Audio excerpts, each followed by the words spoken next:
ओम नमः शिवाय। नमस्कार दोस्तों, आप सभी का स्वागत है हमारे यूट्यूब चैनल पावरफुल हिंदू धर्म में। आज हम आप सभी को सावन मास में दूसरा सोमवार व्रत का शुभ मुहूर्त, पूजा विधि, पूजन का सामग्री, कथा और मंत्र के बारे में आप सभी को बताएंगे।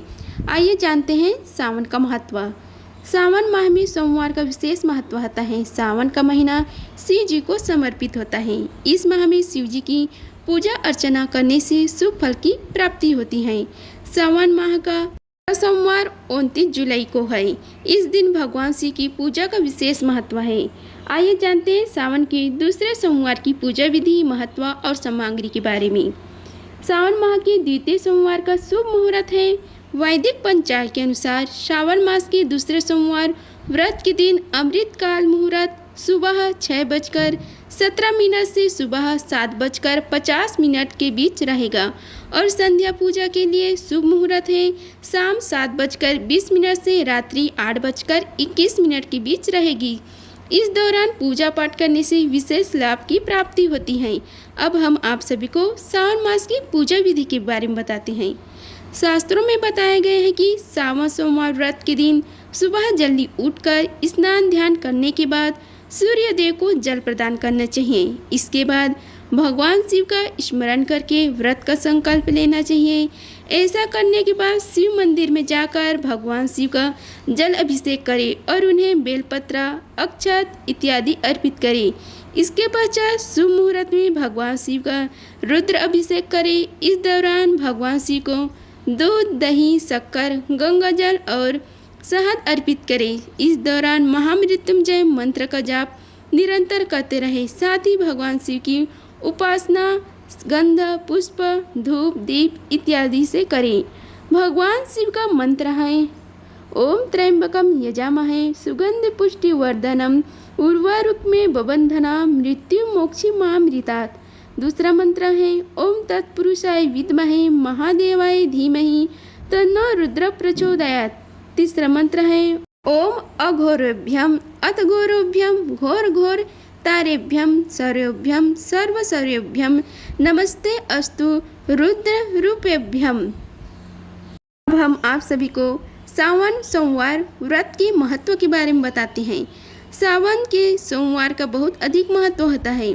सोमवार के दिन भगवान शिव को समर्पित होता है। सोमवार का व्रत करने से भगवान शंकर की विशेष कृपा प्राप्ति होती है। सावन का महीना भगवान शिव को अति प्रिय होता है, जिस वजह से इस माह की सोमवार का महत्व सबसे अधिक होता है।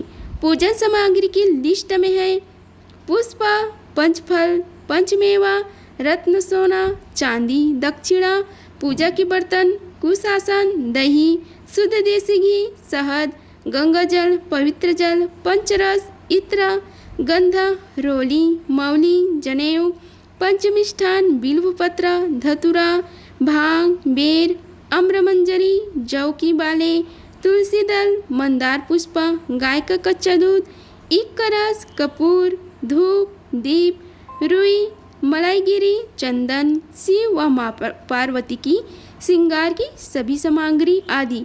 अगर यह सब चीज़ आपके पास उपस्थित ना हो तो केवल दूध, गंगा जल या बेलपत्र या इत्यादि एक थाली में एकत्रित करके शिव जी के उपासना विधि का पूजन करें। अब हम आप सभी को सोमवार व्रत का कथा का रसपान कराते हैं। आइए रसपान कीजिए कथा का। आज सावन का दूसरा सोमवार है। भगवान शिव की विशेष कृपा पाने के लिए सावन सोमवार व्रत का काफ़ी महत्व मनाया जाता है। इस व्रत में शिवलिंग का जल अभिषेक करना जरूरी है। साथ ही व्रती को शिव की विधि विधान पूजा करके व्रत का पावन कथा भी जरूर सुननी चाहिए। आइए रसपान कीजिए कथा का। सावन सोमवार व्रत की कथा कुछ इस प्रकार है। एक समय की बात है, किसी नगर में एक साहूकार रहता था। उसके घर में धन की कोई कमी नहीं थी, लेकिन उसकी कोई संतान नहीं थी। इस कारण वह बहुत दुखी था। पुत्र प्राप्ति के लिए वह प्रत्येक सोमवार को व्रत रखता था और पूरी श्रद्धा के साथ शिव मंदिर में जाकर भगवान शिव और माँ पार्वती जी का पूजा करता था। उसकी भक्ति देखकर एक दिन माँ पार्वती प्रसन्न हो गई और भगवान शिव से आग्रह किया कि पार्वती जी की इच्छा सुनकर भगवान शिव ने कहा, हे देवी पार्वती, इस संसार में हर प्राणी को उसके कर्म का फल अवश्य मिलता है और जिसके भाग्य में जो हो उसे भोगना ही पड़ता है। लेकिन पार्वती जी ने साहूकार की भक्ति का मार रखने के लिए उसकी मनोकामना पूर्ण करने के लिए इच्छा जताई। माता पार्वती के आग्रह पर शिव जी ने साहूकार को पुत्र प्राप्ति का वरदान तो दे दिया, लेकिन साथ ही यह भी कहा कि उसके बालक की आयु केवल 12 वर्ष होगी। माता पार्वती और भगवान शिव की बातचीत को सुनकर साहूकार ने उसे न तो इस बात की खुशी थी और न ही दुख। वह पहले की भांति शिव जी की पूजा करता रहा। कुछ समय बाद साहूकार के घर एक पुत्र का जन्म हुआ। जब वह बालक 11 वर्ष का हुआ तो उसे पढ़ने के लिए काशी भेज दिया गया। साहूकार ने पुत्र के मामा को बुलाकर उसे बहुत सारा धन दिया और कहा कि तुम इस बालक को काशी विद्या प्राप्त के लिए ले जाओ और मार्ग में यज्ञ कराना। जहाँ भी यज्ञ कराओ वहाँ ब्राह्मणों को भोजन कराते और दक्षिणा देते हुए जाना। दोनों मामा भांजे इसी तरह यज्ञ कराते और ब्राह्मणों को दान दक्षिणा देते काशी की ओर चल पड़े। रात में एक नगर पड़ा जहाँ नगर के राजा की कन्या का विवाह था, लेकिन जिस राजकुमार से उसका विवाह होने वाला था वह एक आँख से काना था। राजकुमार के पिता ने अपने कानो होने की बात को छुपाने के लिए एक चाल सोची। साहूकार के पुत्र को देखकर उसके मन में एक विचार आया। उसने सोचा क्यों ना इस लड़के को दूल्हा बनाकर राजकुमार से विवाह करा दूं। विवाह के बाद इसको धन देकर विदा कर दूंगा और राजकुमारी को अपने नगर ले जाऊंगा। लड़कों को दूल्हा के वस्त्र पहनाकर राजकुमारी से विवाह करा दिया गया, लेकिन साहूकार के पुत्र ईमानदार था। उसने यह बात संन्यासगत नहीं लगी। उसने अवसर पाकर राजकुमारी की चुन्नी के पल्ले पर लिखा कि तुम्हारा विवाह तो मेरे साथ हुआ है, लेकिन जिस राजकुमार के संग तुम्हें भेजा जाएगा वह एक आँख से काना है। मैं तो काशी पढ़ने जा रहा हूँ। जब राजकुमारी ने चुन्नी पर लिखी बातें पढ़ी तो उसने अपने माता पिता को यह बात बताई। राजा ने अपनी पुत्री को विदा नहीं किया, जिससे बारात वापस चली गई। दूसरी ओर साहूकार का लड़का और उसका मामा काशी पहुँचे और वहाँ जाकर उन्होंने यज्ञ किया। जिस दिन लड़के की आयु 12 साल की हुई उसी दिन यज्ञ रखा गया। लड़के ने अपने मामा से कहा कि मेरी तबीयत कुछ ठीक नहीं है। मामा ने कहा तुम अंदर जाकर सो जाओ। शिव जी के वरदान अनुसार कुछ ही देर में उस बालक के प्राण निकल गए।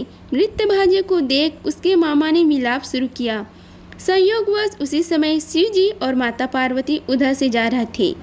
पार्वती ने भगवान शिव से कहा, स्वामी मुझे इसके रोने के स्वर सहन नहीं हो रहा है, आप इस व्यक्ति के कष्ट को अवश्य दूर करें। जब शिव जी मृत बालक के समीप गए तो वह बोले कि यह उसी साहूकार का पुत्र है जिसे मैंने 12 वर्ष की आयु का वरदान दिया था। अब इसकी आयु पूरी हो गई है। लेकिन मातृभाव से विभोर माता पार्वती ने कहा कि हे महादेव, आप इस बालक को और आयु देने की कृपा करें, अन्यथा इसके वियोग में इसके माता पिता भी तड़प तड़प कर मर जाएंगे। माता पार्वती के आग्रह पर भगवान शिव ने उस लड़के को जीवित होने का वरदान दिया। शिव जी की कृपा से वह लड़का जीवित हो गया। शिक्षा प्राप्त करके लड़का मामा के साथ अपने नगर की ओर चल दिए। दोनों चलते हुए उसी नगर में पहुँचे जहाँ उसका विवाह हुआ था। उस नगर में भी उन्होंने यज्ञ का आयोजन किया। उस लड़का के ससुर ने उसे पहचान लिया और महल में ले जाकर उसकी खातिरदारी की और अपनी पुत्री को विदा किया। इधर साहूकार और उसकी पत्नी भूखे प्यासे रहकर बेटे की प्रतीक्षा कर रहे थे। उन्होंने प्रण ले रखा था कि यदि उन्हें अपने बेटे की मृत्यु का समाचार मिला तो वह भी अपना प्राण त्याग देंगे, परंतु अपने बेटे की जीवित होने का समाचार पाकर वह बेहद प्रसन्न हुए। उसी रात भगवान शिव ने व्यापारी के सपने आकर कहा कि हे सृष्टि, मैंने तेरे सोमवार के व्रत करने और व्रत कथा सुनने से प्रसन्न होकर तेरे पुत्र को लंबी आयु प्रदान की है। इसी प्रकार जो कोई सोमवार व्रत करता है या कथा सुनता है और पढ़ता है उसके सभी दुख दूर होते हैं और समस्त मनोकामनाएं पूर्ण होती है। अगर आप सभी को वीडियो अच्छी लगी होगी तो वीडियो को लाइक कीजिए, चैनल को सब्सक्राइब कीजिए, बेल आइकन को प्रेस कीजिए, ऑल ऑप्शन पर क्लिक कीजिए ताकि आने वाली वीडियो की नोटिफिकेशन आप सभी मिलती रहे। और कमेंट बॉक्स में ओम नमः शिवाय लिखिए। धन्यवाद। मिलते हैं अगले वीडियो में, तब तक के लिए हर हर महादेव। ओम नमः शिवाय।